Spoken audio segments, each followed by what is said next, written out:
Hello, Dr. Garrett. My name is Bryce Bovey, and this is my final capstone project for Kinesiology 454. It is titled The Mind in Sports. So this is the cumulative effort of 8 weeks of hard work. All these three essays are kind of merging together into this PowerPoint here. I really do hope you enjoy it. My emphasis is going to be focused on Calvary Marietta's girls junior high B team. So it's not a very competitive team, but it was very interesting to examine these players throughout the season and use these behavioral theories and really watch them. I was actually able to work with my younger sister, Kristen, and we were able to analyze these theories together. She had applied mental imagery to serving, for example, and it really helped her in multiple cases. It was very interesting, and it was awesome to see how the stuff I learned in class can directly apply to a real life example, and it really did. This is why this class was very interesting to me, and so I really hope you enjoy my findings here in this presentation, and we'll get right into it. So we're going to be talking about why psychology matters. So the first bullet point says a key aspect of overall performance is psychology. You see this man on the left here is Tom Brady. Tom Brady, even though he was drafted as a 6th round pick and everybody said he's not athletic enough to be a starting quarterback, he has something that very few people possess, and that's that imagery and that performance and that motivation and that flow that is above all players in the NFL. He is able to control his mind in game situations and just deliver exceptionally well. And that's what really sets him apart from the rest of the game, I believe. So someone's psychology regarding competition will determine how they will perform in a social environment, home, practice, and in games. There's tons of values and different situational factors that can affect this psychology and ultimately affect your performance in a game. And basically the key values of a person, what you believe, what your worldview, how you view your performance, your social factors, your family, your friends, all those will inevitably influence the overall performance of the individual.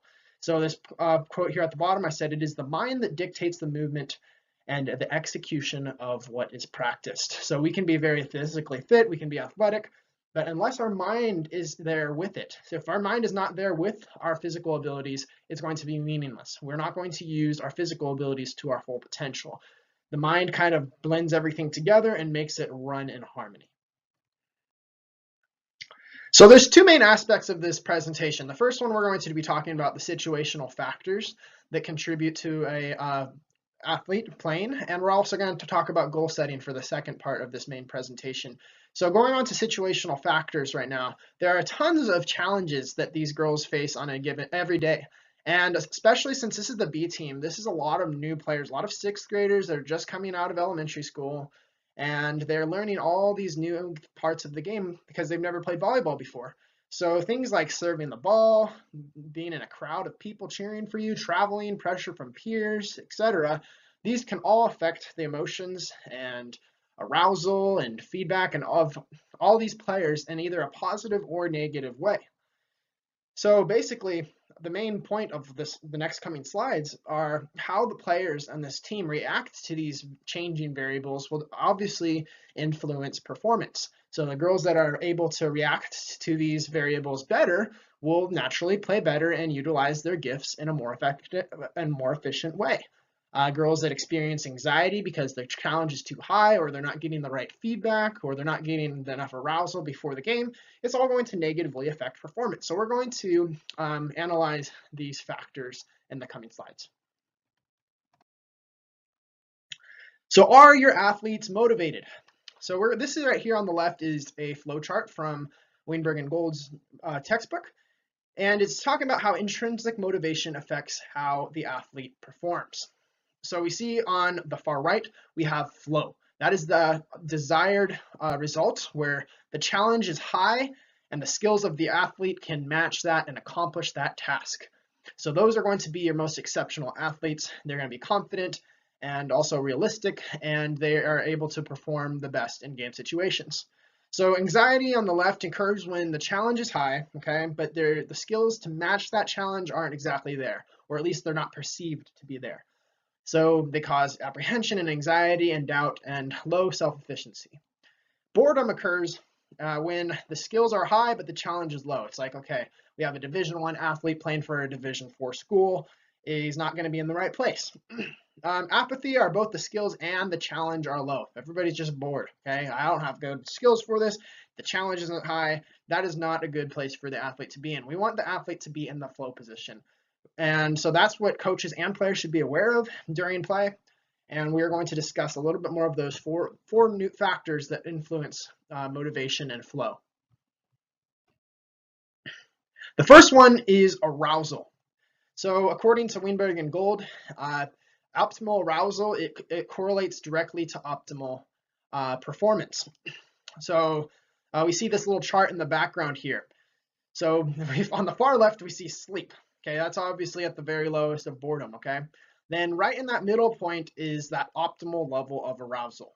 So what you want in an athlete, and for that maximal potential, is controlled energy. You want to have enough energy where you're excited and aroused for the game, you're amped up, you're ready for the competition, you feel like the situation is good and you can take it on, but you don't want to have too much or you're going to be in anxiety or panic. You're going to be like, oh gosh, I'm so anxious right now, I have way too much anxiety flowing through my veins. You want to be in that middle area where another term that I've heard is putting the butterflies, everybody has butterflies before the game, but putting those butterflies in a meaningful motion, a meaningful flight pattern, okay? Directing it towards something good. Factors that affect arousal, social interactions, okay? Family and friends, conflicts, the venue the game is at, pregame music, huddles, speech, coach's speech, warm-ups, and team interaction, and how do these affect arousal, okay? So for example, social interactions, what the parents tell the kids before, saying, are you ready for this game? You got this. Take a deep breath. It's going to be okay. Those conversations before the game will obviously affect how the athlete will perceive the game. Conflicts at school or with family can obviously lower arousal or even cause anxiety. The venue the game is at is changing frequently. Sometimes they're playing in San Bernardino, sometimes they're playing in Menifee, Temecula, Fallbrook, all these different areas. So that will affect just whole mental imagery concept and their arousal. Pre-game music, really amped up music, awesome music will get you excited for that game. Then all the social interaction that comes from the huddle, a coach's speech, warm-ups, and team interaction during the game will cause arousal to either be positively or negatively affected. So as discussed on the flow chart, anxiety happens when the skill level is lower than the challenge at hand. One example of this is the girls got really defeated when they were playing Santa Rosa Academy recently. Santa Rosa Academy is this crazy, awesome team that is just so good at serving. They are unusually good for their age, and the girls got really discouraged because they thought, okay, the challenge at hand is way too high, and we're going to get crushed because we can't return any of their serves. They set themselves up for failure before they started the game because they realized that Santa Rosa is just going to kick their butt with their serves. Parents and social group can also affect anxiety in a negative way. For example, parents can set unrealistic expectations saying, son, you better get this college scholarship, or girl, if you don't get this, then you're not going to be able to pay for school and you're just going to fail. And parents a lot of times just have way too unrealistic expectations and they don't focus on the fun aspect of sports. Social group as well is these kids sometimes feel like their reputation is at stake. They go to school saying, hey, I'm a volleyball player, I play setter, and everybody at school knows them as the volleyball player. So if you fail as a volleyball player, then your reputation is at stake. Well, if I don't have volleyball, what do I have? That causes anxiety. Finally, competition is for fighting for a place on the team. Very stressful for girls to, especially in a unified environment like Calvary. It's always a problem when these two or three girls are fighting for setter. It causes anxiety. That's why it's really awesome that this particular team, the B team, it's just for fun and everybody gets to play. And it's really a great learning year before they get into higher competition later. Okay, the third factor we're going to talk about is the desire to compete. So what's interesting about girls is they bind together in sports, express empathy to one another, and just have more fun cooperating than their male counterparts. And that's because girls have that, there's no I in team mentality. They're very unified together.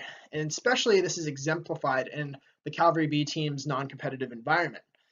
Interestingly, Albert Bandura defines a social cognitive theory, which states that sports adherents or sticking to a sport or desiring to compete in the future is very effective with when you're learning from others. So in this non-competitive social environment, girls are seeing each other and how they play, and they're learning from each other, and that just makes them desire to compete more. They want to be united and they want to have fun doing it. And it just makes the whole thing fun and not competitive, not stressful, reduces anxiety, and increases motivation and the desire to continually play in the future.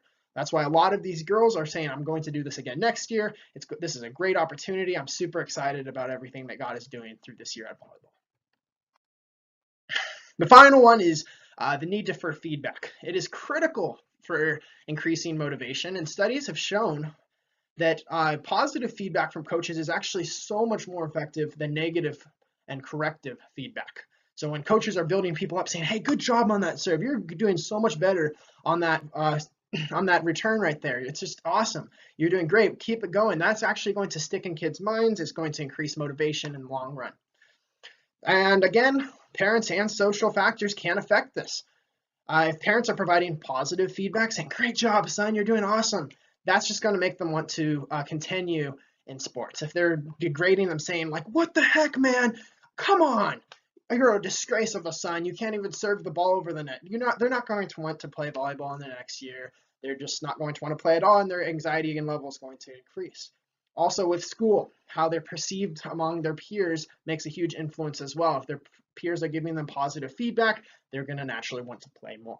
Okay, so positive leads to increased motivation, and negative leads to diminished self-efficiency or the ability they think they can do this task, and increased anxiety and apathy. So again, feedback is critical. So now we're going to talk about goal setting. We're going to discuss three main types of goals and why they can be effective for minimizing these negative emotions and these negative factors in sports and increasing and moving upon the positive ones. So goal setting is a very critical part of sports that coaches and players should utilize a lot more than they do. And just learning about this material myself has made me excited for when I start coaching someday to use goal setting with my players and to make smart, measurable, and attainable yet challenging goals. Hashtag goals, okay? So this quote is, "A goal without a plan is just a wish." If we never actually put a plan to our goals, they're never going to happen. So how can Calvary players overcome these psychological walls and improve? So the three types of goals are outcome, performance, and process goals. All three of them should be utilized together. They're better together than just apart. Correctly executing these goals leads to motivation and obviously improvement on the court. Weinberg 2010 says that goals should be specific, measurable, written, realistic and challenging, short-term and long-term, individual, and team-oriented. All of these should be together. You shouldn't just have these ambiguous things that, like we should be the best team in the league this year, and if we fail, then we're failures. No. That's not what you want. You want it to be measurable, specific, written, challenging, short and long term, and individual and team oriented. So the first of the three goals that we're going to talk about are outcome goals. They're competitive in nature, meaning they're comparing one team's performance against another. They're most commonly used, and if you watch any sports movie, you're going to hear the coach saying, "All right, on this game, we're going to get more serves over the net. We're going to try harder than the other team. We're going to win, and we're going to show this other team that we mean business." It's very us versus them mentality. That's why they're the most common. Okay, so Weinberg and Gold bring up a good statement saying that only using these outcome goals can create anxiety and shift focus from the task at hand, meaning that if players are so focused on just beating the other team or just serving more times over the net than them, they're not going to actually focus on the critical motor skills, like where their hand placement's going, their approach to the net, all these critical motor skills that need to be drifted more mental focus on that instead of just doing better than the other team, if that makes sense. So on each of these three goals, I'm going to define the short-term and long-term goals and a strategy for both to accomplish that. For the short-term is having a higher percentage than the other team. So I'm going to say, girls, all right, here's our goal. We're going to serve more times over the net than this other team. We've been practicing serving a lot in these last couple practices, so I believe you guys can do it, okay? And how we're going to accomplish that is saying, "Hey girls, okay, you can come to practice 20 minutes earlier if you want to work on your serving." So we're just going to come to practice 20 minutes early and just really work on getting those serves over the net and putting them in the right places. Our long-term goals would be what we want to accomplish by the end of the season or in 3 seasons from now or whatever. It's more long-term. So I would say, hey, since we are a Christian team and we are emphasizing Christ on the court, let's be the most encouraging team in the league. Let's build each other up. Let's show everyone else in this league that we glorify Christ with our actions and we love community and just binding together and are very selfless in nature. So we're going to be the most competitive, not competitive, but encouraging team in the league, even in the most competitive circumstances. So the second of our goals that we're going to discuss are performance goals. And so performance goals are personal or team oriented in comparison to outcome goals, which are focused on just beating the other team. They're about improving yourself or improving your team and not just about beating the other team. According to a study by Auden done in 2009, showed that athletes who are team focused played a lot better than the ones who are individualistic, which is really interesting because it shows that players that are selfless and really just in it for the team are usually better than the ones that are selfish and in it for themselves. According to Weinberg 2010, these goals are most effective when they are specific, measurable, realistic, and yet challenging. So when you're formulating your goals, you want them to fall under these criteria, or anxiety and apathy and all those other poor things that negatively impact flow will be occurring on a regular basis. So the biggest point is to not make these performance goals vague or unrealistic. So I can't just walk up to these players and say, hey, I want you guys to just increase your serving percentage. Just do it. Go and increase your serving percentage. Or unrealistic, saying, Susie, I want you to be jump serving by the end of this year. And if she's a sixth grader who has never jump served in her life, or even served for that matter, that's going to be way too unrealistic, and it's just going to cause anxiety and hatred of the game. So the two goals, if I short term, would be, okay, team, last game, our communication was really bad. So what we're going to do is we're going to call the ball on every pass to improve communication. I'm going to stand here with my clipboard and I'm going to mark the amount of times that you guys didn't call the ball. So we're going to try to reduce that number every game.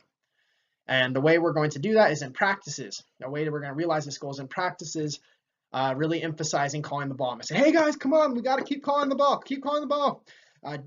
Kristen, you're not calling the ball loud enough. We got to call that ball. Call that ball. Really emphasize it in practice, and it'll be more natural in the game. Long term will be, all right, Susie, okay, this is your first time serving, and right now your serve percentage is 70% of the time it hits the net. So how about by the end of the semester, we try to decrease your serving errors by 25%. This is realistic, and if you come and practice 20 minutes before the game every time, or before practice every time those serves, your goal will be realized and you'll be a lot better of a server. So you can do this, okay? That's specific, measurable, realistic, and yet it's challenging. So she's motivated to do it and she won't be apathetic about the whole situation. All right, the final type of goal is process goals. Process goals emphasize mastery of one specific skill at a time. They go from step 1 to 2 to 3 to 4. These are incredibly effective. According to a study by Mullen, Fall, Jones, and Kingston, it says process goals keep athletes more focused during game situations, and they're incredibly beneficial for those anxious athletes. So what happens with process goals is we're trying to focus on mastering specific motor skills. So I'm going to go down to the short-term and long-term goals right now. So for example, girls, what we're going to do on this game is use the 3-step approach. Remember this is how you effectively hit as an outside hitter, the 3-step approach, and then the jump, and then good contact with that ball. So just focus on that. Don't focus on the other team right now, but just focus on getting that 3-step approach down and hitting the ball. Okay, and so effectively performing process goals will lead to mastering performance goals, because if we're effectively able to hit that ball every time, then we're going to be better hitters overall as a team, which will lead to successful outcome goals. If we continually get those process goals down, maybe sometime we'll be better than the rest of the teams at hitting if we continually master these process goals. A long-term one will be briefly use mental imagery before every serve for the rest of the season. This is what I instructed my sister Kristen to do, and she became so much better at serving. Every time before she went to serve the ball, she would close her eyes and mentally imagine and say a prayer about each serve she did, and her serves were probably the best on the team, and she aced tons of serves and was a very feared server in the league because she started utilizing mental imagery and calmed herself down. Okay, so process goals are incredibly effective very useful, and especially if they're intertwined with those performance and outcome goals. Okay, so we've reached the end of the PowerPoint. I'm just going to sum it up with 6 essential kind of overview points that will cover everything we talked about. So again, there is a variety of psychological factors that affect how an athlete performs. And how do they affect it? It affects the flow of the individual, affects if they're feeling in that flow position where they're just ready and excited and confident in themselves, or if they're anxious, or if they're bored, or if they're apathetic.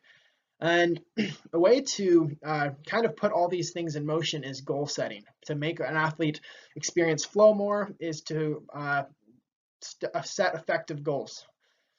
And using process goals most frequently is what studies show to work the best, but you're going to want to monitor team performance with those performance goals. So that's kind of just our checklist. Hey, how are we doing as a team? How are we utilizing our process goals? And the outcome goals should be kind of the big picture in mind. How are we doing in comparison to the other teams? But that should not be the focus right before a game. Finally, so we're going to also make completion strategy specific, challenging, realistic, timely, short and long-term, team and individual. When I'm making these goals, I want to make sure they're following these criteria and not wondering, they're not being vague or unrealistic. Goal setting is very important, and I should involve, as a coach, the whole team involved in this process. So it should be finally, and that kind of brings us to our last point, is as a team, especially in a Christian league, we want to strive for unity. We want to build each other up and portray the character of Jesus. If you notice that the Bible and the values it shows in the Bible actually go right along with this whole team-focused mentality and being motivated and building each other up and avoiding negative feedback, it's all just directly correlates to what the Bible teaches. So if we have a Christian worldview, a lot of these factors are going to be realized just naturally. So thank you so much, Professor. This is a great opportunity. And I'm very thankful to have had you in this class. You made everything very interesting and fun. And just your overview videos, for example, very engaging, very creative. And so just thank you so much for making this an excellent class and for providing opportunities for me to use this information I'm learning in class in a real life setting. Here are my references. Again, I enjoyed this class, and I hope you enjoyed this final presentation. Have a great week. Thank you so much.